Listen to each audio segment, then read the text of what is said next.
Las grandes transformaciones comienzan con una idea. Con la fuerza del derecho. En Politiquemos con Mirka, el debate se enciende. Un joven que no es revolucionario realmente es una contradicción hasta biológica. La memoria se honra, la acción se exige y el futuro se construye. Hola chicos, bienvenidos a otro episodio en Politiquemos con Mirka. El día de hoy tenemos una invitada especial. Ella es concejala de Guayaquil. Fue vicealcaldesa y de hecho la más joven en el periodo 2023-2025. Actualmente está trabajando en proyectos de la sostenibilidad, educación vial, trabajando en varios proyectos contra la desnutrición infantil y ha generado bastante impacto en la gente joven dentro de la ciudad de Guayaquil. Ella es Blanca López, tenemos el gusto de tenerla el día de hoy en Politiquemos. Bienvenida Blanca a este programa, de verdad que es un placer y un honor tenerte el día de hoy. Muchísimas gracias Mirka, gracias por considerarme en uno de tus episodios, te felicito, realmente este podcast es súper interesante y me alegra muchísimo que cada vez seamos más las voces jóvenes que nos decidamos por comunicar lo que pasa en el país y que me hayas considerado, realmente para mí es un orgullo, gracias. Blanca, tú eres parte de ese relevo generacional que ahora tenemos en el país y dentro de la ciudad de Guayaquil y vamos a comenzar con tu historia. Quiero saber un poquito de ti, qué es lo que te motivó a ingresar a la política.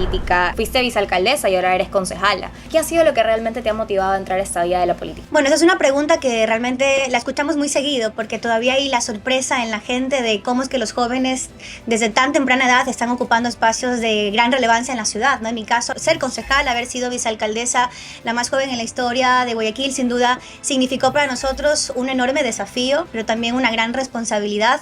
Yo milito en un movimiento político que es la Revolución Ciudadana desde el 2013, soy militante activa, soy adherente permanente, soy secretaria nacional de jóvenes de esta organización política y para mí haber ingresado a las filas de la RC significó un antes y un después. Como lo he mencionado en varias entrevistas, mi familia es migrante retornada, mi familia fue también perjudicada por la crisis del 99-2000 y también forzada a migrar al extranjero justamente por las dificultades económicas que atravesaba el país. Y en todo ese tiempo que me tocó vivir fuera y luego regresar al Ecuador, para mí sin duda fue súper necesario para entender por qué mi familia tuvo que emigrar, por qué las condiciones políticas, económicas de la época forzaron a mi familia y a más de 2 millones de ecuatorianos a salir del país. Y una vez que lo entendí, una vez que supe la historia política del Ecuador en ese momento, entendí de que debía de ser parte activa de la generación que siga construyendo más bien un Ecuador donde nunca más una familia tenga que verse forzada a dejar su país. Esa motivación, que es una experiencia realmente personal,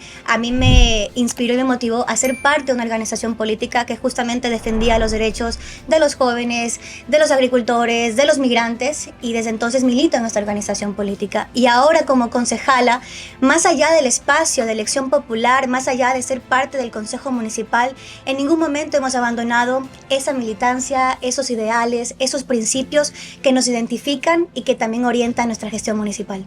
La verdad es que esta gestión, siendo tan joven, también debe ser dura, ¿no? Por las críticas que quizás la gente te ha hecho en redes sociales. Incluso me imagino que dentro del mismo entorno laboral, ¿has recibido algún tipo de crítica que luego la has tomado como constructiva o nunca nadie te ha dicho nada? Una anécdota que siempre recuerdo y que resalto cuando tengo estos conversatorios con jóvenes es que cuando el Consejo Municipal me designó vicealcaldesa y todos los titulares se inundaron de que la vicealcaldesa más joven en la historia, que tiene 23 años, que es de la Revolución Ciudadana, que llegó al Consejo Municipal con el alcalde Aquiles Álvarez, también se inundó de comentarios de gente que decía, por ejemplo, jóvenes sobre todo, decían, bueno, Blanca López a los 23 es vicealcaldesa, pero yo a los 23 no me hago de menos, soy abogado, soy profesional, soy delegado de Naciones Unidas, o sea, nuestra designación permitió también visibilizar los logros que tiene la juventud guayaquileña y la juventud del país, y no solo en política, sino también en la ciencia, en la tecnología, en diferentes ámbitos, y creo que para mí esa es una de las mejores experiencias, uno de los mejores aprendizajes,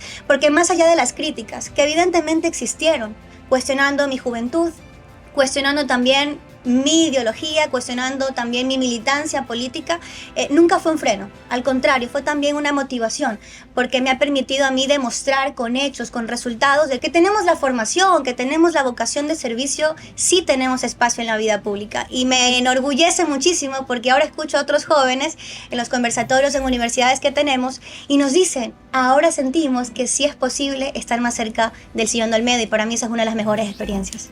De hecho, yo siempre he tenido presente que en el Ecuador, incluso aquí en Guayaquil, ¿no? Hay muchísimos perfiles de gente joven que le interesa mucho, pero quizás tiene ese miedo de poder intervenir en la política, de poder hablar en redes sociales sobre política, porque realmente hablar de política yo considero que también es para gente valiente, porque no todo el mundo se atreve a sentarse frente a una cámara y decir qué es lo que realmente está pasando en este país. Yo considero que quizás aún el liderazgo joven tiene algunas trabas, quizás comenzando desde el financiamiento hasta quizás un poco tener un espacio en las estructuras partidistas.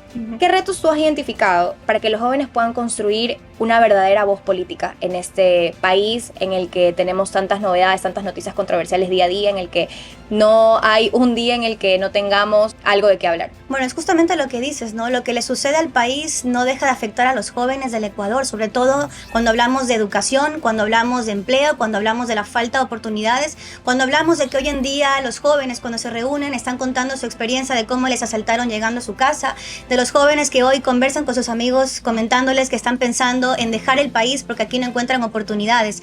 Lo que sucede en el Ecuador está afectando también a los jóvenes del Ecuador y por ende es necesario que nuestra propia generación también se involucre en el quehacer político. Lamentablemente aún existen muchos desafíos, como tú lo acabas de mencionar, y de hecho también nos damos cuenta que por el simple objetivo de ganar elecciones, porque creemos que la democracia solo es ganar elecciones, terminamos viendo cómo se banaliza la política, cómo se miente con facilidad al electorado, cómo se le miente a los jóvenes del Ecuador, cómo se afecta al país con malas decisiones y finalmente terminas viendo cómo todo este escenario perjudica la participación de los jóvenes, el interés por involucrarse en el quehacer político. Yo creo firmemente de que una juventud organizada es una juventud que puede transformar, que puede generar cambios profundos en la sociedad. Veamos, por ejemplo, cómo la juventud organizada en la provincia de la Azuay se movilizó en las calles, liderando esa marcha justamente por la defensa del agua, por la defensa de la vida, por la defensa del futuro de sus comunidades. Y eran los jóvenes organizados que sin necesidad de portar una bandera de algún movimiento político estuvo movilizada en las calles de la Azuay, demostrando que nuestra participación es necesaria, que debe ser visible, de que nuestras voces deben ser escuchadas. Me da mucha pena, por ejemplo, ver que nos cuesta tanto a los jóvenes demostrar que sí somos capaces de poder ocupar espacios en el servicio público y que después veamos con tanta facilidad cómo jóvenes que logran llegar a curules, por ejemplo en el legislativo, terminen con tanta facilidad mintiéndole a la gente, mintiéndole a los jóvenes, emitiendo discursos repletos de inconstitucionalidades, repletos de absurdos, de cosas que no pueden demostrar, pero solo lo hacen por cumplir con una agenda que viene de fuera y que no responde a los intereses de los ecuatorianos ni de los jóvenes. Y es en ese momento, Mirka, que tú te replanteas muchas cosas y piensas, si para eso vamos a llegar, mejor no lleguemos. Más bien debemos de seguir replanteándonos desde los movimientos políticos, mejorar, fortalecer la representación de los jóvenes. Y yo, para cerrar en esta pregunta, sí creo firmemente de que nuestra generación debe de marcar la agenda nacional, debe de generar puntos importantes de beneficio para los jóvenes del Ecuador y al menos en nosotros, en esta generación que hemos tenido la oportunidad de ocupar espacios de elección popular, vean en nosotros aliados para impulsar esa agenda nacional.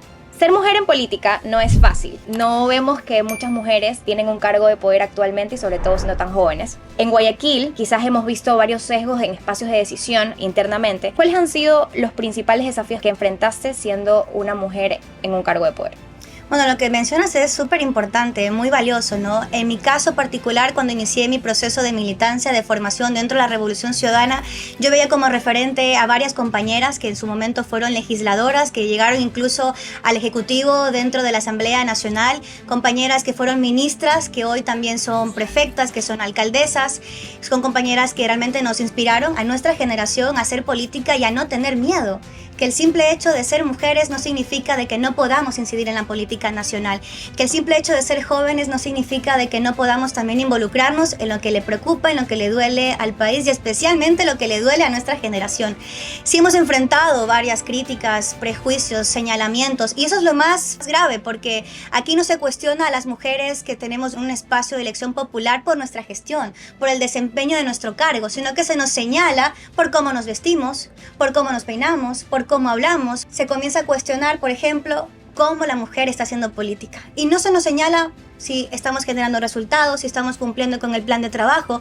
Y en mi caso particular, también viví ese tipo de señalamientos cuando fui designada vicealcaldesa.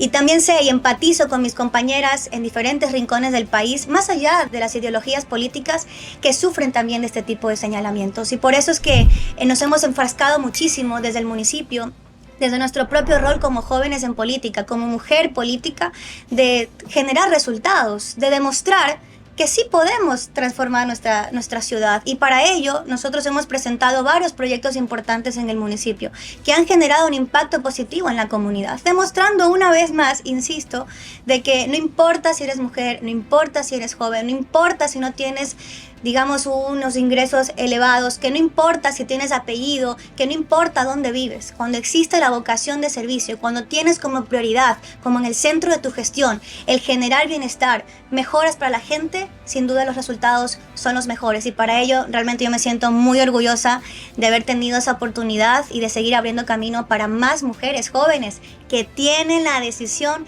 de hacer política y cambiar pues las duras realidades que vivimos. De esta experiencia que tú has tenido a lo largo de estos años desde que estás en cargos de autoridad en la ciudad de Guayaquil, ¿tú consideras que volverías a reelegirte para un cargo de elección popular o no lo harías? Bueno, nosotros siempre lo hemos mencionado, ¿no? Yo me siento una de las jóvenes, digamos, privilegiadas por haber participado de un proceso de elección popular, por haber podido liderar un distrito electoral. O sea, también significaba para mí muchísima responsabilidad, pero también entendía que el momento histórico demandaba de que nosotros, la juventud, especialmente mi movimiento político que nos ha abierto las puertas, tuviéramos la oportunidad justamente de demostrarle a Guayaquil de que la nueva generación de políticos que nos hemos formado, que tenemos ideales, principios, convicciones claras, que priorizamos el bienestar de la gente por encima de intereses individuales, sí debemos y podemos participar.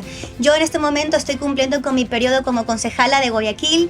En 2027 termina nuestro periodo, todavía no hemos revisado el proceso si postularemos o no para una reelección.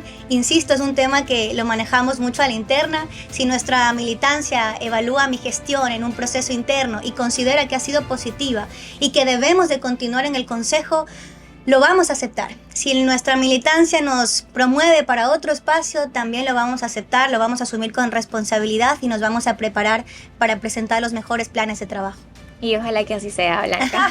Gracias, Mirka. Ahora que estás hablando también un poco de la política partidista, hay muchos jóvenes que le tienen miedo a la política partidista. Esto de afiliarse a un partido político, esto de pensar mucho en los movimientos, a los jóvenes les asusta. ¿Cuál ha sido tu experiencia desde que militas en la Revolución Ciudadana, siendo una militante activa, porque lo has sido durante muchos años, y ahora representándolos a ellos desde un cargo? Es muy cierto de que si tú le preguntas a los jóvenes fuera de una universidad, fuera de un instituto tecnológico o fuera tal vez de alguna discoteca o no sé, si les preguntas si les gustaría a ellos participar, afiliarse a un movimiento político, seguramente la respuesta que va a prevalecer es el no. No me interesa, militar en un partido es para volverte corrupto, el poder te cambia, muchas cosas que existen, ¿no? Pero nosotros también trabajamos en eso, en generar y fomentar esa participación dentro de la militancia política, que no es determinante, de hecho no es determinante cuando queremos transformar realidades, porque lo podemos hacer desde el activismo social. Pero también vemos a la política, al menos en mi organización, vemos a la política como la herramienta para generar una incidencia real en lo que le duele a la gente y en lo que le preocupa a los jóvenes del país.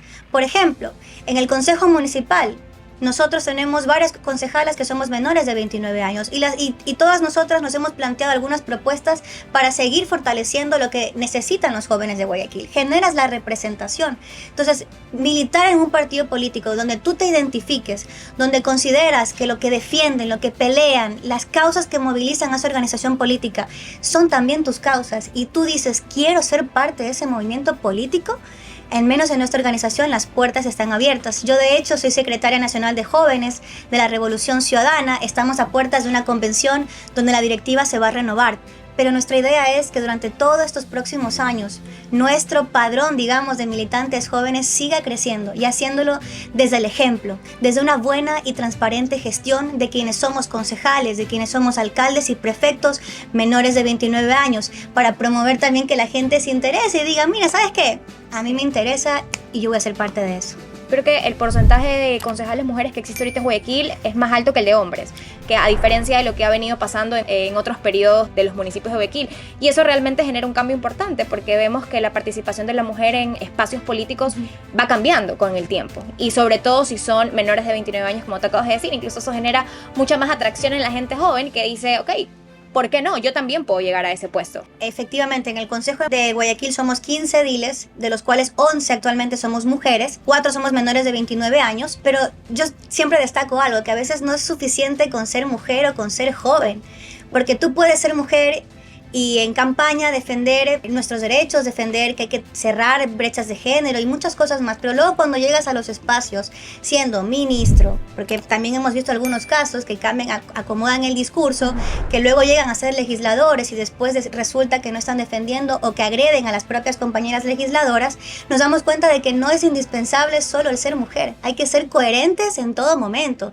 Y al menos en nuestro caso es lo que más defendemos, una participación real, auténtica, transparente y que además se fortalezca con una buena gestión institucional. La gente en Ecuador sigue personas y no ideas. Siguen a los políticos y no a las ideas que los políticos quieren transmitir a la gente, al país. Y de la mano de eso también hemos visto bastantes episodios de muchos políticos. Cambian de partidos políticos de manera muy rápida. Cambian de partidos políticos como si estuvieran cambiándose los aretes para ir a salir en la noche o cambian el outfit para ir a otro evento. Entonces realmente eso también genera bastante falta de empatía en los jóvenes, porque una persona ve eso y dice, bueno, si se venden tan rápido los ideales, ¿qué es lo que se espera de la política realmente en un futuro? Porque no es lo que realmente queremos construir en este país. Y ahora que estamos hablando un poco de Guayaquil, esta ciudad tan hermosa y emblemática, llena de emprendedores, comerciantes, empresarios, quería preguntarte qué significa Guayaquil para ti desde que estás en este cargo. Guayaquil, mi hogar. Guayaquil, mi tierra, mi gente. Guayaquil para mí es la ciudad en la que nací, la ciudad donde terminé mis estudios, la ciudad donde estoy viviendo con mi familia, la ciudad donde estoy haciendo política y la ciudad en la que desde que tengo 15 años tomé la decisión de querer servir a los guayaquileños, de querer transformar nuestra ciudad, y realmente me siento muy orgullosa porque el camino no ha sido fácil, Mirka, no ha sido sencillo. Llegar a estos espacios ha significado mucho esfuerzo, ha significado en muchas ocasiones dejar postergados algunos momentos importantes entre amigos, con la familia, realmente por terminar un proceso de formación política para llegar hasta aquí, representar y decir, bueno, ya estoy acá, vamos a transformar esta ciudad. Para mí Guayaquil sin duda es la ciudad que tiene que ser ejemplo para el Ecuador. Es una tierra de comerciantes, efectivamente, pero también es una tierra de varias complejidades. Es una ciudad muy diversa, que tiene muchas voces y que creo yo que tenemos que seguir fomentando aún más la participación de todos quienes conformamos Guayaquil. Y yo realmente me siento muy orgullosa porque haber recorrido mi ciudad, no solo en proceso electoral, sino ahora, me acerca mucho más a lo que tiene Guayaquil, sus barrios, sus colores, sus tradiciones, la música, la gastronomía. Y créeme que el orgullo guayaco se te dispara al cielo. La verdad es que ser guayaco es otro sentimiento. Yo respeto muchísimo a mis otros amigos de las otras provincias, pero yo amo ser guayaca también, la verdad. Ahora vamos a hablar de un tema un poquito de la coyuntura nacional. Queremos saber, tú que has sido militante de la Revolución Ciudadana durante muchos años, ¿cuál es tu opinión respecto a la convocatoria que ha hecho el presidente Daniel Noboa a una asamblea constituyente? Una convocatoria que en primer lugar fue hecha de manera pública por redes sociales, simplemente indicándole al Consejo Nacional Electoral que debía realizar la convocatoria de elección popular para la asamblea constituyente. Una asamblea constituyente que reemplazaría a una constitución que fue elaborada en el 2008 y una constitución que a mi parecer es una constitución bastante garantista y que protege la estructura del Estado que tenemos en este momento en Ecuador. Entonces yo quería saber desde tu perspectiva, ¿cómo catalogas tú lo que acaba de hacer el presidente Daniel Noboa? Bueno, gracias Mirka por incluir esta pregunta en el podcast, porque realmente los temas de coyuntura nacional también tienen un impacto dentro de la coyuntura local. En primer lugar, yo he considerado, y lo he hecho público en mis redes sociales, de que la convocatoria a una asamblea constituyente y a una consulta popular con apenas 2 preguntas son un nuevo distractor de humo que ha levantado el gobierno nacional. Parece ser que se están acostumbrando a tener al país distraído de proceso electoral en proceso electoral. Creo que es un desperdicio de recursos también destinar más de $60 millones a un referéndum que no va a resolver los problemas de fondo que tiene el país, los problemas de seguridad, los problemas de salud, los problemas en educación, la falta de empleo, no se resuelven a través de estas 2 preguntas, que todos sabemos que responden a una agenda política que no necesariamente está cercana a los intereses del país, sino a otros intereses, no son los de los ecuatorianos. Nosotros hemos manifestado también como organización política de que no estamos de acuerdo que se prioricen recursos en una asamblea constituyente para reformar la Constitución que seguramente seguramente estará hecha a medida de los grupos interesados detrás de la Asamblea Constituyente, sino que además, mientras eso sucede, se está desatendiendo lo urgente. Estamos hablando de reducciones importantes en presupuestos dentro de salud. Vemos todos los días noticias de cómo la gente se muere fuera de los hospitales esperando un medicamento, donde las dializadoras no han recibido sus pagos y donde la gente tiene que cerrar las calles para ver si el gobierno se digna en pagar. Tenemos que escuchar a algunos ministros, secretarios, decir que la solución para los problemas que tenemos en la ruralidad es cerrar escuelas y volver a las escuelas unidocentes, es decir, condenar a las comunidades indígenas a una educación precaria, no tiene los estándares necesarios y por ende condenar a toda esa comunidad a estar dominados por quienes tienen intereses detrás de esta reapertura de escuelas unidocentes. Nosotros no estamos a favor de esta Asamblea Constituyente, creemos que hay temas prioritarios en la agenda nacional. Sin embargo, hemos también, asimismo, no solo cuestionado su convocatoria de la irresponsabilidad en la parte presupuestaria, sino también las formas. Yo siempre he defendido que en política las formas importan. Respetar el Estado de Derecho es necesario. Aquí hay gente que piensa que Ecuador es una hacienda, más no un Estado, y que hay leyes que deben de respetarse. No podemos aceptar que el gobierno nacional convoque una asamblea constituyente sin consultarle previamente a la Corte Constitucional y más bien escudarse en su aliado que se ha vuelto el Consejo Nacional Electoral. En síntesis, estimada Mirka, creo que es necesario que Ecuador revise también los últimos acontecimientos en el país, que esta Asamblea Constituyente, la reforma a la Constitución que promueve el gobierno, no resuelve los problemas de fondo y que es necesario que la gente esté debidamente informada sobre las preguntas que está promoviendo el gobierno nacional. Lo que verdaderamente creo yo, de la mano de todo lo que has dicho, es que este país tiene un problema de información bastante grande. Las redes sociales desinforman mucho a las personas. Yo he visto bastantes entrevistas de personas que por la calle le preguntan, bueno, ¿tú estás de acuerdo con una asamblea constituyente? Y las personas dicen, claro, porque esta constitución es una constitución que protege a los criminales. Entonces repetimos un discurso que escuchamos en redes sociales sin antes poder leer y realmente darnos cuenta qué es lo que ha mejorado desde el 2008 hasta la actualidad con la constitución que tenemos, porque realmente hay muchas cosas que han mejorado. La constitución que tenemos ahora no es una constitución que protege criminales, no es una constitución que está a favor de unos grupos y en contra de otros, es una constitución que realmente protege los derechos constitucionales que están en la propia Carta Magna y que de hecho eso es lo que incomoda a muchas personas, que la Corte Constitucional haga su trabajo, porque eso es lo que hace. Y realmente ofende mucho, Mirka, que quienes también promueven esos discursos sean los propios legisladores del oficialismo, porque son los responsables de garantizarle al país que trabajan en leyes que beneficien a la gente y de hacerlo de la manera más transparente posible y precautelando los intereses y el bienestar de la gente. No es posible que nos digan que la constitución actual de Montecristi defiende y protege a los criminales. Esa constitución es la que terminó, por ejemplo, con la tercerización. O hay aquí algunos interesados en que volvamos a precarizar a la gente, que retrocedamos en derechos laborales. ¿Quién es el interesado realmente en que reformemos la constitución? Una constitución que por primera vez en la historia reconoce los derechos de la naturaleza, que las comunidades indígenas también deben de ser conscientes y también defender este proceso de constitución que ha significado para el Ecuador, para nosotros, la conquista de muchos derechos importantes y que hoy están en peligro en un proceso que a mi criterio, Mirka, no responde a las necesidades de la gente, no atiende lo urgente y que además está haciendo un despilfarro de recursos que podrían ir destinados a salud, educación y a seguridad. Definitivamente hay un problema grave en el legislativo porque quizás los asambleístas han pensado durante mucho tiempo que si tenemos más leyes entonces vamos a tener más protección y realmente no es así, porque han venido presentando y lo hemos visto ya con el actuar de la Corte Constitucional, ley tras ley económica urgente y algunos artículos realmente no han pasado y muchas demandas de inconstitucionalidad, que es donde comenzó todo el problema de la Corte Constitucional y todo este tema de la persecución, por así llamarlo, de un gobierno contra la Corte Constitucional. Realmente debería ser correcto es que tengan independencia de poderes como lo dice la Constitución. Blanca, también queremos saber tu opinión respecto a las últimas noticias que han venido sucediendo en el país, respecto a los paros nacionales, respecto a las movilizaciones en las provincias de la Sierra que se han levantado y han alzado la voz en contra de las decisiones que ha tomado el gobierno nacional en la actualidad. ¿Tú qué opinas de esta manifestación de la voluntad de la gente ecuatoriana que le dice no a las decisiones que toma el gobierno nacional? Bueno, nuevamente el pueblo ecuatoriano se manifestó en las calles, ejerció su legítimo derecho a la resistencia. No es la primera vez que vemos este tipo de movilizaciones, las vimos con Moreno en 2019, las vimos con Lasso en 2022 y ahora las hemos vivido con este gobierno de Daniel Noboa. Manifestaciones que responden a políticas regresivas en derechos, en políticas que afectan la economía de las familias ecuatorianas, políticas, por ejemplo, como la eliminación del subsidio al diésel, que tratan de querer convencernos de que no afecta a la economía de las familias ecuatorianas, pero no es cierto. Afecta todo porque todos los precios terminan subiendo. Entonces la gente no puede sostener su economía cuando todo está sumamente caro. Manifestaciones de gente que exige mejoras en seguridad porque nos aumentaron el 3% del IVA al 15% justamente y no ha habido ningún tipo de mejora en torno a seguridad.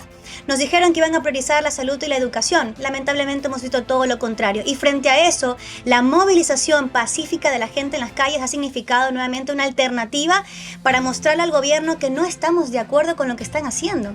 Es cierto que hay un mandato popular, pero asimismo la gente tiene el derecho de poder manifestarse en contra de las decisiones que están tomando porque afectan nuestra calidad de vida.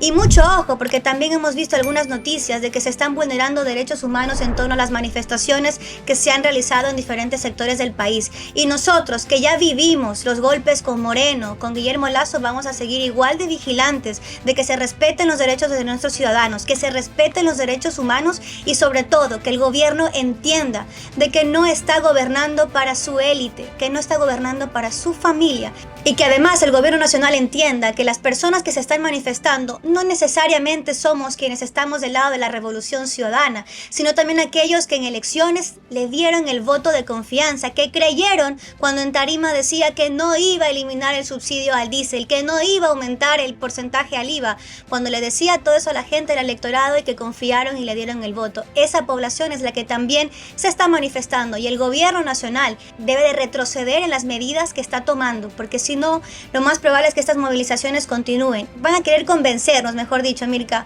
de que la gente que se moviliza paraliza el Ecuador. Ustedes paralizan la economía, es lo que siempre nos dicen los titulares. Lo que realmente está afectando la economía es un gobierno que no está priorizando los intereses de las grandes mayorías, que no está priorizando al transportista, al comerciante, al educador, al profesional de la salud, al estudiante, al universitario, a las familias, a las mujeres cabezas de hogar. No están siendo priorizados en la agenda nacional del gobierno y por eso son las movilizaciones. Vemos también una comparación bastante amplia, una manifestación completamente contradictoria porque vemos la marcha que convoca el gobierno nacional en Quito y en Guayaquil en diferentes fechas y luego vemos las manifestaciones que se levantan por el pueblo y cuando el pueblo se levanta hemos visto bastantes ejemplos de cómo la fuerza pública actúa en contra de la gente que quiere levantar su voz y decirle al gobierno nacional lo que está haciendo mal y realmente esto sí debería ser un llamado a todas las personas que realmente se levantan para alzar su voz y hablar sobre las cosas que el gobierno nacional no está haciendo bien, pues la gente que es convocada por el gobierno tiene manifestaciones y marchas de paz y las personas que se levantan porque no se sienten de acuerdo con las decisiones son rechazadas por las fuerzas públicas, son maltratadas, les lanzan gases lacrimógenos. Hemos visto en varios videos, la prensa lo publica, las redes sociales lo publican y realmente eso sí es un atentado contra la democracia porque las manifestaciones representan la libertad que nosotros debemos ejercer como ecuatorianos dentro de este país. Y adicionalmente de todo lo que has mencionado también ha sido una línea del tiempo, el 3% del IVA, la eliminación del subsidio al diésel, proyecto que quisieron crear, el proyecto Loma Larga en Quimsacocha, el proyecto minero que también fue una noticia bastante grande en redes sociales que al principio la gente no le daba mucha atención, pero realmente al investigar yo me di cuenta que esto, por más de que lo vendían como una inversión de casi 400 millones de dólares, muy alta, realmente lo que iba a afectar era la vida de muchísimos azuayos al momento de la distribución del agua. Realmente era algo muy delicado que la gente no le prestaba la atención que realmente requería en ese momento. Realmente, Mirka, la paz no solamente es ausencia de guerra, la paz es presencia sobre todo de justicia social, la paz es presencia de derechos, de salud, de educación, de una vida con dignidad, de una vida con oportunidades, que es lo que hoy le falta al Ecuador. Las movilizaciones que convoca el gobierno nacional no son más que una pantalla, más que una tarima para poder seguir con su agenda, como por ejemplo esta agenda en contra de la Corte Constitucional, que para ellos debería de estar alineada a sus intereses, más no a respetar la constitucionalidad en el Ecuador. Creemos firmemente de que estas movilizaciones responden a intereses de la ciudad, de la gente, porque la gente se moviliza justamente para eso, para defender sus derechos, para defender mejores días para su gente, para sus comunidades. Y lo que hoy queremos nosotros que el gobierno entienda es que este tipo de medidas son regresivas en derechos y que la gente muy sabiamente va a saber también rechazarlas en las urnas para los próximos procesos electorales. Esperemos que realmente las personas que ven este episodio puedan concientizar bastante sobre las preguntas, sobre el proceso electoral que se viene, porque realmente no sabemos con certeza todavía qué es lo que va a pasar. Estamos a puertas de elección popular, de 1, 2 o 3 elecciones populares, no estamos muy seguros todavía, pero realmente esperamos que se pueda concientizar sobre este tema. Ahora, para finalizar este increíble episodio, te voy a hacer una última pregunta. ¿Qué mensaje darías finalmente a los jóvenes que están viendo este episodio? A esta generación que todavía no se siente involucrada con la política, a esta generación que todavía tiene miedo de hablarle a la cámara, a esta generación tiene miedo porque afuera de su casa, afuera de su colegio, afuera de su universidad le pueden robar, lo pueden secuestrar, pero también tiene miedo de actuar, también tiene miedo de levantar la voz, tiene miedo de generar un cambio, porque realmente yo considero que atrás de esta pantalla hay muchos jóvenes muy capaces y muy valiosos, con unos perfiles muy buenos, que deberían ingresar a la política, deberían tomar esa iniciativa de decir, yo también puedo. Como Blanca lo dijo, no necesito un apellido reconocido, no necesito millones y millones de dinero, simplemente necesito tener una iniciativa y poder creer que puedo generar un cambio, ya sea en tu ciudad. ¿Qué mensaje tú le darías para defender nuestro futuro? Porque realmente nosotros lo que estamos haciendo ahora es defender nuestro futuro. Bueno, en primer lugar, decirle a la juventud que el futuro que vamos a heredar mañana vamos a estar nosotros al frente y tenemos que preguntarnos ahora en el presente cuál es ese futuro, cómo lo visionamos, un futuro donde tengamos miedo de salir a la calle, un futuro donde no exijamos el respeto de nuestros derechos, un futuro donde no se nos garantice el acceso a la educación, donde no se garantice el acceso a salud gratuita y de calidad, donde tengamos que pensar primero en migrar a buscar oportunidades fuera porque no queremos emprender, no queremos tener una oportunidad o no podemos lograrla aquí en el país. Esas preguntas son claves para determinar qué futuro queremos los jóvenes del Ecuador. Y yo quiero invitarlos a todos a que hagamos esa reflexión, porque vivimos momentos muy críticos en el Ecuador, donde nuestra generación es fundamental para el cambio que requerimos. La juventud organizada, la juventud movilizada es una juventud que no se arrodilla, es una juventud que no le da la espalda a sus necesidades, que no rechaza el tener un futuro con dignidad, con justicia social. Yo los invito a todos, queridos colegas, a que seamos parte de esa generación que se atreve a defender lo que le corresponde, a que seamos parte de esa juventud que incomode al poder que nos tiene realmente en una situación muy compleja. Los invito a que seamos la juventud que decide dar un paso al frente, tomar las riendas y transformar este país. La agenda nacional del Ecuador tiene que tener contemplado los intereses de los jóvenes, nuestras voces. Y como decía realmente Salvador Allende, un joven que no es revolucionario realmente es una contradicción hasta biológica. Y yo quiero sumarle que un joven en el Ecuador que ha vivido tantos procesos complejos y que hoy no decida ser revolución, también es una contradicción muy importante. Gracias a todos, gracias a ti, Mirka, por este espacio tan valioso y esperamos pues que a todos les guste muchísimo lo que hemos hablado hoy en el podcast. Y para ya ir cerrando un poquito, ¿cómo te has sentido el día de hoy en este podcast, en este episodio que hemos grabado? Que la verdad yo al principio estaba súper nerviosa, ustedes ya me conocen más o menos cómo soy, pero luego ya fue fluyendo y todo excelente. ¿Cómo te sentiste hoy? Me sentí súper cómoda, la verdad, conversando. Siempre he creído que las conversaciones entre pares, de joven a joven, fluyen muchísimo más, que también visibilizamos más lo que nos preocupa, lo que sentimos. Yo, la verdad, que aquí he estado súper cómoda, Mirka. Te agradezco full la confianza. También aquí la conversación ha estado muy, muy directa.